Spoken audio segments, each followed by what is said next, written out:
ద్వితీయోపదేశకాండము 6వ అధ్యాయము. నీవును నీ కుమారుని కుమారుడును నీ దేవుడైన యెహోవాకు భయపడి నేను నీకు ఆజ్ఞాపించు ఆయన కట్టడములనియు ఆజ్ఞలనియు నీ జీవిత దినములన్నిటిను గైకొనుచు నీవు దీర్ఘాయుష్మంతుడు అగునట్లు మీరు స్వాధీనపరచుకొనుటకు ఏరు దాటి వెళ్ళుచున్న దేశమందు మీరు జరుపుకొనుటకు మీకు బోధింపబలెనని మీ దేవుడైన యెహోవా ఆజ్ఞాపించిన ధర్మమంతయు అనగా కట్టడలు విధులు ఇవే. కాబట్టి ఇజ్రాయేలు నీ పితరుల దేవుడైన యెహోవా నీతో చెప్పిన ప్రకారము పాలు తేనెలు ప్రవహించు దేశంలో మేలు కలిగి బహుగా అభివృద్ధి నొందినట్లు నీవు వాటిని విని అనుసరించి నడుచుకొనవలెను. ఇజ్రాయేలు వినుము, మన దేవుడైన యెహోవా అద్వితీయుడగు యెహోవా. నీ పూర్ణ హృదయముతోనూ నీ పూర్ణ ఆత్మతోనూ నీ పూర్ణ శక్తితోనూ నీ దేవుడైన యెహోవాను ప్రేమింపవలెను. నేను నీకు నేడు నీకు ఆజ్ఞాపించి ఈ మాటలు నీ హృదయంలో ఉండవలెను.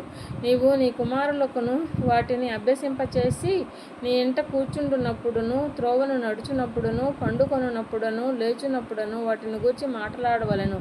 సూచనగా వాటిని నీ చేతికి కట్టుకొనవలెను. అవి నీ కన్నుల నడుమ బాసికము వలె ఉండవలెను. నీ ఇంటి ద్వారబంధముల మీదను నీ గవునుల మీదను వాటిని వ్రాయవలెను.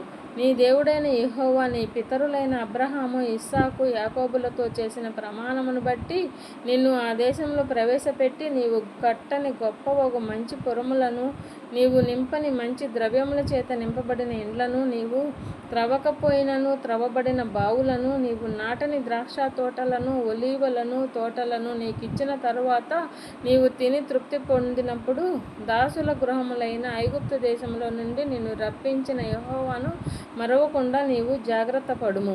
నీ దేవుడైన యెహోవాకు భయపడి ఆయనను సేవించి ఆయన పేరట ప్రమాణము చేయవలెను. మీరు ఇతర దేవతలను అనగా మీ చుట్టూనున్న జనముల దేవతలను సేవింపకూడదు.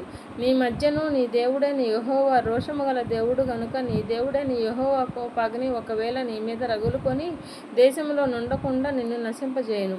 మీరు మస్సాలో మీ దేవుడైన యెహోవాను శోధించినట్లు ఆయనను శోధింపకూడదు.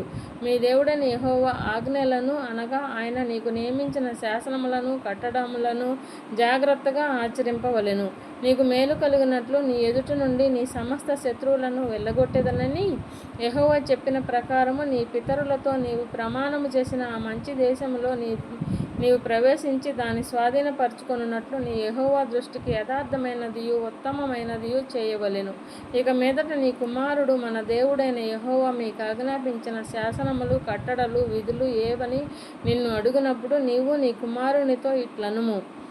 మనము ఐగుప్తులో ఫరోకు దాసులమై ఉండగా యెహోవా బాహుబలము చేత ఐగుప్తులో నుండి మనలను రప్పించెను. మరియు యెహోవా ఐగుప్తు మీదను ఫరో మీదను అతని ఇంటి వారందరి మీదను బాధాకరములైన గొప్ప సూచక క్రియలను అద్భుతములను మన కన్నుల ఎదుట కనపరచి తాను మన పితరులతో ప్రమాణము చేసిన దేశమును మనకిచ్చి మనలను దానిలో ప్రవేశపెట్టుటకు అక్కడ నుండి మనలను రప్పించెను. మనకు నిత్యము మేలు కలుగుటకై యెహోవా నేటివలే మనలను బ్రతికించున్నట్లు మన దేవుడైన యెహోవాకు భయపడి ఈ కట్టడలనన్నిటినీ గైకొనవలెనని మనకు ఆజ్ఞాపించెను. మన దేవుడైన యెహోవా మనకు ఆజ్ఞాపించినట్లు ఆయన సన్నిధిని ఈ సమస్తమైన ఆజ్ఞలను అనుసరించి మనము నడుచుకొనున్నప్పుడు మనకు నీతి కలుగును.